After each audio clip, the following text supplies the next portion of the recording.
So what is going on?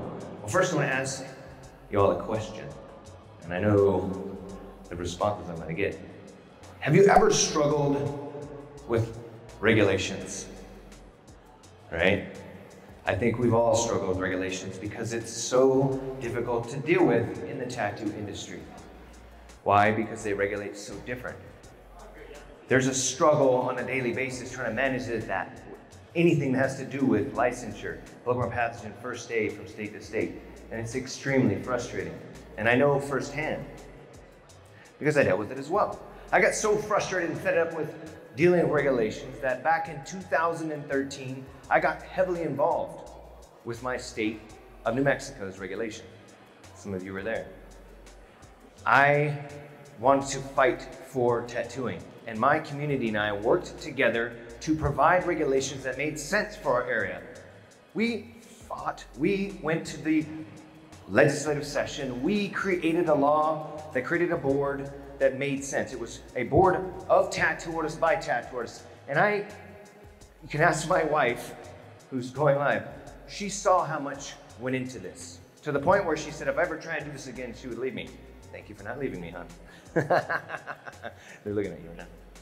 And you would think like, man, all my peers are like, bro, that's fucking awesome. Thank you so much for doing so much for us, right?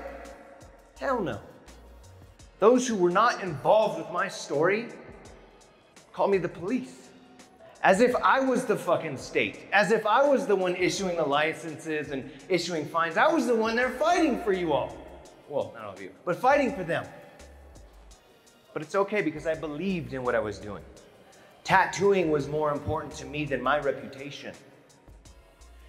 But I fought and fought and fought, so to the point where in 2019, the governor legislatively wiped my board clean, kicked me off the board because I was making too much noise, pissing them off too much for us.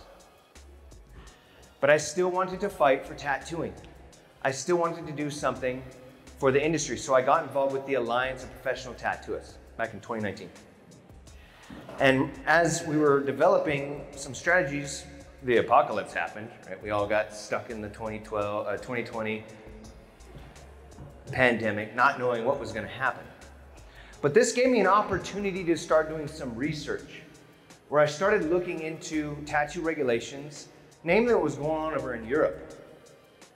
And as I was reading this stuff about Europe, I started getting contacted from the president of the APT, Sean Anderson, and he was telling me, hey, there's something going on federally with our laws with cosmetics, and it has something to do with tattooing. So I eventually got this bill out of my email, popped it open, and since then you all have been on a mission for each one of us, and I want to talk about that mission. And that mission became apparent to me that we need to do something about the Modernization of Cosmetic Regulation Act. What that is it's going to affect all of cosmetics. Right? Anything that could be sprinkled, sprayed, rubbed, applied, inserted, injected into your body for the purpose of beautification is a cosmetic. And the FDA is going to regulate that. And even though it hasn't been well known, for many years, the FDA has considered tattooing a cosmetic. So now, congratulations you all, we are in the cosmetic industry. Now, the Mocra wants to focus specifically on safety substantiation, good manufacturing processes, allergen labeling, and lot number recall. Like that sounds like good stuff, right? Yeah, we want to make sure our products are safe. I want to make sure that what we're using isn't going to hurt our clients because we are the most liable, right? Like we're the ones that are putting the needle in the skin. We're the ones putting the products on and in our clients. So we want to make sure that what we're using is safe. So this makes sense, Ben, right? Well, yeah. But the problem is the FDA doesn't know how to do this. And the reason why I'm concerned is because there's a void. And for anyone who's ever dealt with politics and regulations and government, you realize that they are understaffed, underpaid, and undereducated, and they will grab onto anything they can.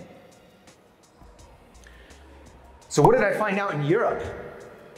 I've been walking around this convention hall this past, yesterday and today, and so many people have no idea what's going on with our regulations, what's going on or even in Europe. Well, what happened is they've been now regulated by REACH. REACH is called Registration, Evaluation, Authorization, and Restriction of Chemicals. And this was an organization built to come and start regulating tattoo inks specifically, because it's a billion-dollar industry, right? This is a huge industry that many people are participating in. So they want to ensure that what they're doing is safe. But the problem is they don't have anything to base their regulations off of. So they reached out to this organization called the European Chemical Association. Are there any tattoo artists in the ECHA? Anyone that works for the European Chemical Association? No. They have no flipping clue how a tattoo is done, right? They were doing like test research that was completely void of human skin, irrelevant to the tattooing process, to the point where it did not make sense. And the way that I can explain it, that we can understand it best as tattooers, you pour out an ink cap, you dip your machine in it, and you start tattooing. We wipe a lot off, right? We're wiping the excess off. And then during the healing process, a lot of that pigment is coming out of the epidermis. It's only a little bit that stays in the dermal layer. So maybe a small percentage of that ink is actually staying or going into the body. Their data shows as if you went and took a syringe and injected about 70% into your vein, into your bloodstream. I mean, that is not going to provide sufficient or accurate data on how to regulate products, right? To the point where it's created some horrible products that are not wanting to be utilized by any of the European tattoo artists. I had a chance to talk to some of these European tattoo artists and say, yeah, man, we buy the stuff we can use and we put it out. But then after we put that out, we reach in our box and we pull out the inks that every one of us are using now, right? That's what they're still using. But the problem is they can't get a hold of this anymore like we can.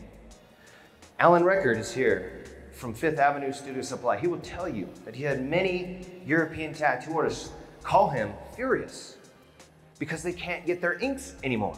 He can't sell it to them. If he sells it to them, his distributor license number will be brought up and he can get in trouble, he can get fined, right? And the scary thing is this is a crappy product that they've modified so much and removed so many ingredients that we know and replaced it with ingredients we don't know. It's done two things. Removed blue and green, which I don't know, you guys like blue and green, right? Like, those are some cool colors. And they're also having a recall in Germany because it's not reacting well with the body because we have no idea what it's gonna do over a long period of time.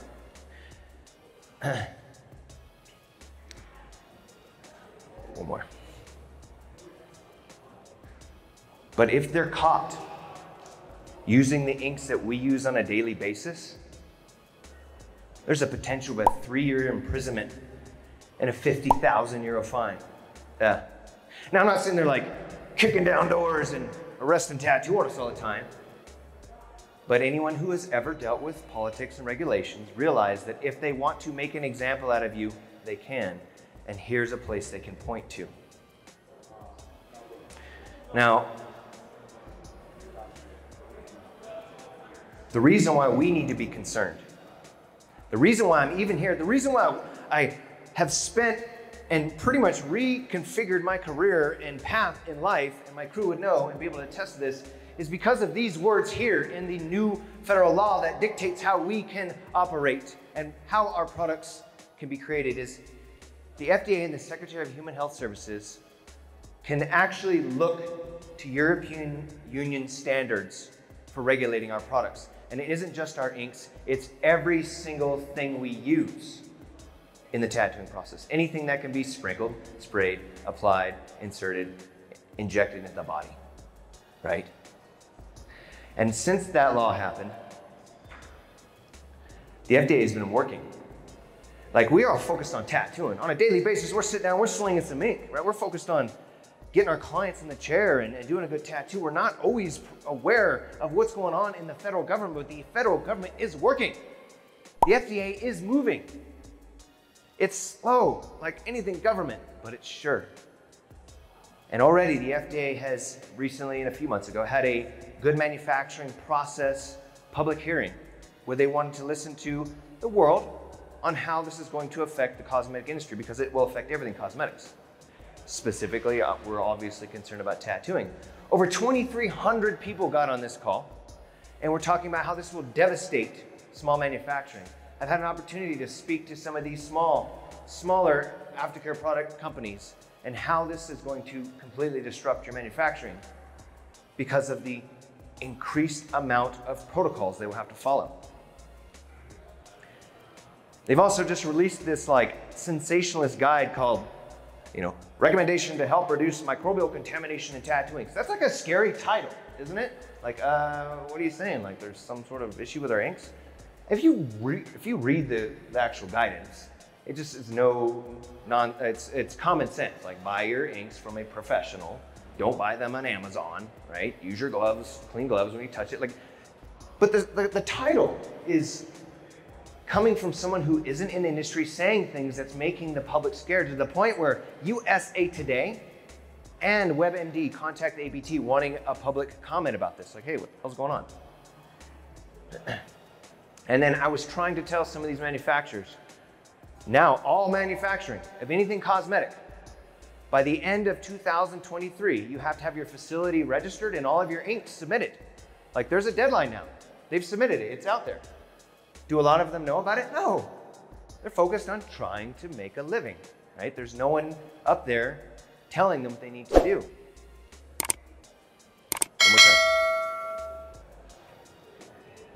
And there's no draft guidance put out there right now. There's nothing out there that's saying these are on the chopping block, but these two products are on the chopping block. There's a whole booth over there dedicated to numbing tattoos, right? There's a whole section about using a lidocaine. I know lidocaine is being used quite a bit here this weekend. And then guess what? Glycerin's in pretty much all your ink. These two are on the chopping block. They're looking at these and scrutinize these in a way that is not beneficial. Now, I feel like this melancholy lull. I see people start to come up and they're like, well, fuck, man. God damn it. It's ruined my day, man. Anyone who was here at the very beginning would see that this thing said Mocra hurdles and opportunities, right? Those are the hurdles we face. And I'm a firm believer that human beings typically don't do things unless they're made to. This isn't just tattoo artists. This is just kind of a human condition. Sometimes we need something to raise up against, a hurdle to overcome, because those are some fucking hurdles, y'all. Those are some hurdles that are going to affect how we operate on a daily basis. We think, oh, it's affecting the manufacturers. Yeah, who's selling us our products? But there are some opportunities that we have been given that could not only help us guide and provide a better future, but also make us a better industry. For those of you who don't know, there's a difference between a statute and a rule. A statute is when a law happens. Like when they sign a law into place, there's this thing called a statute, which is a framework to that law. It is kind of vague.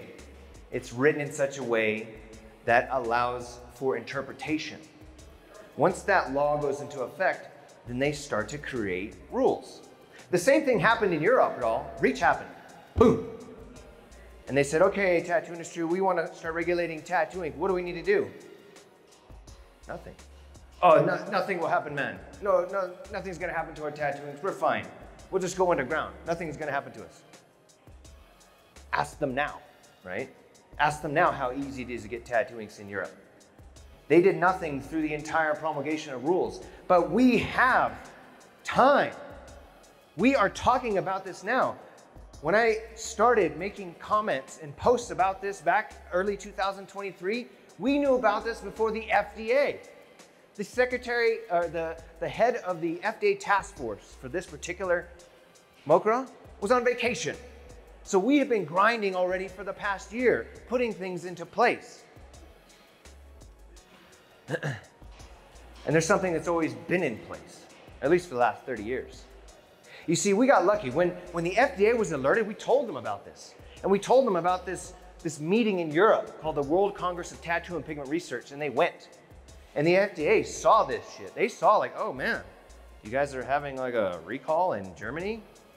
And what do you mean? None of your tattoo artists are using this product? Like you guys are creating like a prohibition. Like maybe we don't want to adopt this, right? Hopefully we can find something else. And no matter what you all think about the APT, the government recognizes them as a credible constituent base. The APT has been around since 1992.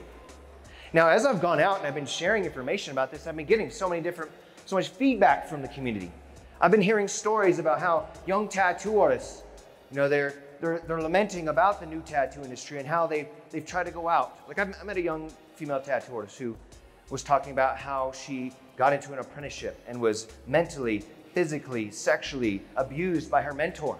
And then afterwards got dropped like a bad habit and then had to try and figure out how to start her career from that point. And then I've seen the complete opposite spectrum where I've seen some amazing mentors take on apprentices and they gave them everything they could. And that apprentice just went out and opened a studio across the street. And then I know that each one of us is struggling with regulations because that's just the nature of tattoo regulations right now. And all of these things are in place. All of these things exist because we don't communicate.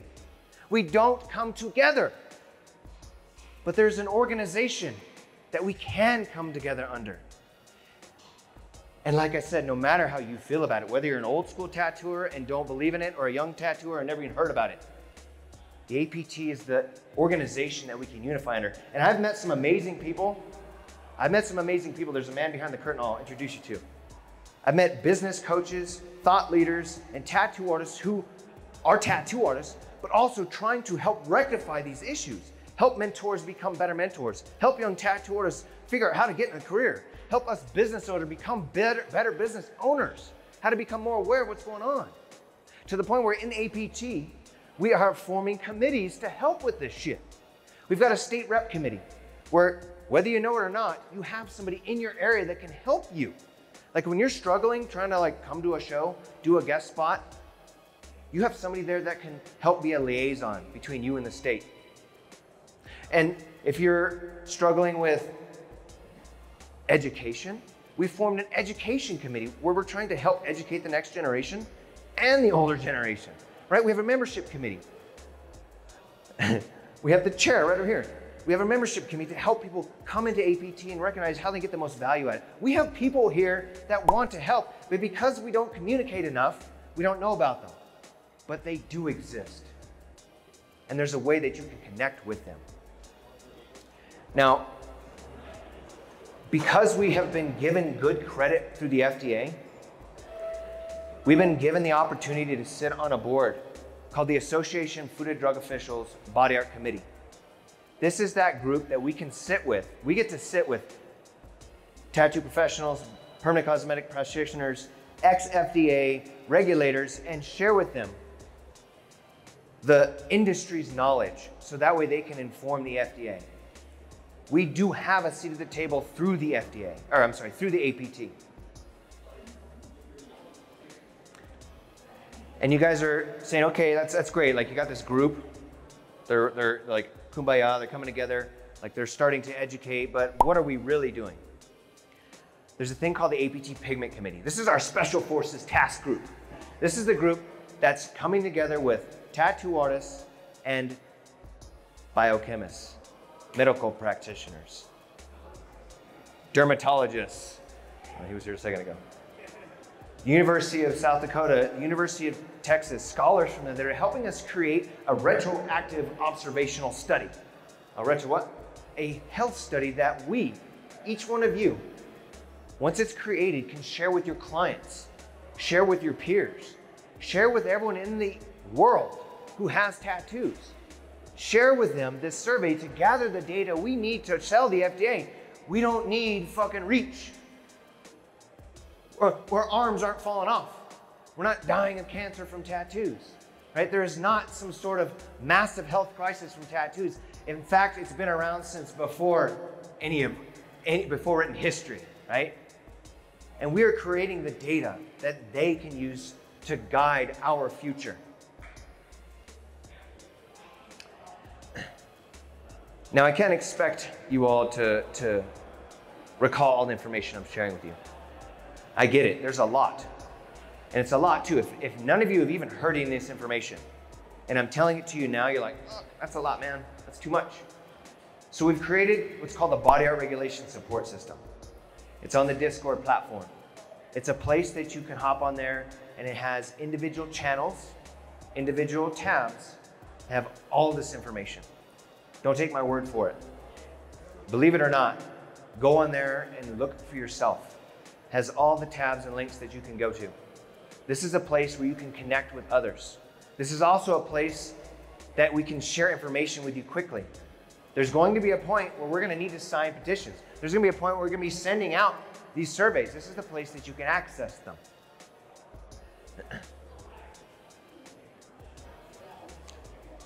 So what can you guys do today?